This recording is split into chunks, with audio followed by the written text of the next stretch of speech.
But as far as education, we didn't have very much education. We come to school late September or November because we had to help the farmers keep up the crops. Not very much education as we grew up. There was very much at that time anyway, you know, but it was sad that I had a second grade teacher, Miss Housing. She always is interested in us. And as the years went by, I only had a third grade education. So as I grew up, I kept in touch with my second grade teacher. As through the years, on Easter and Thanksgiving. She got older and then she asked me one day if I could talk to me. She could talk to me and I said yes.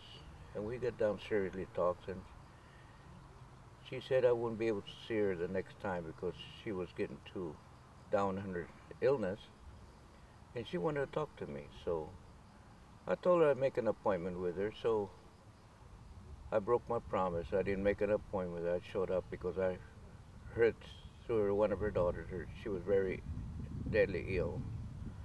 So I walked in and to her house and she looked at me and she was kind of embarrassed because her shape was very low, 104 years old.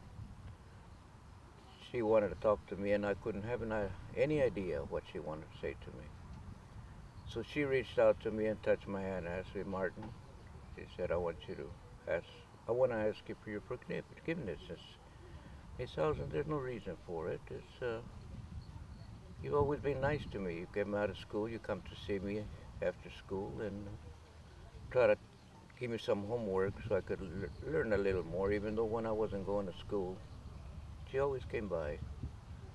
And she asked me, she said, the reason I ask you because I'm very sorry that I could never teach you anymore because I was threatened through the school in those days. She was a widow, she had 3 daughters, and she would lose her job. They want to keep us as farm laborers. Now, this is her exact words. I cried, she cried. It's very touching because she tried to teach me. And the younger children now, they need the education. I need it now. It's every day. She's always in my mind. What she told me, knowing all the teachers and the children around us, that we're all farm laborers to this day. There's only a couple that graduated, but it was a miracle because I didn't know at the time. I thought we were just lazy. We weren't interested in school.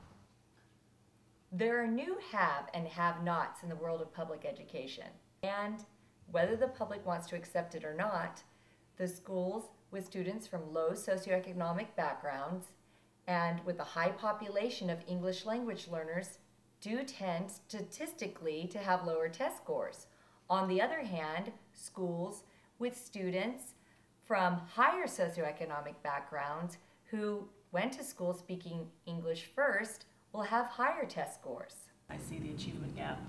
I think it will widen more and more so that children who are affluent will have arts and they will not worry about their test scores. They'll have enriching social studies and science experiments. They'll get to go on field trips. They won't be chained to their desks doing worksheets.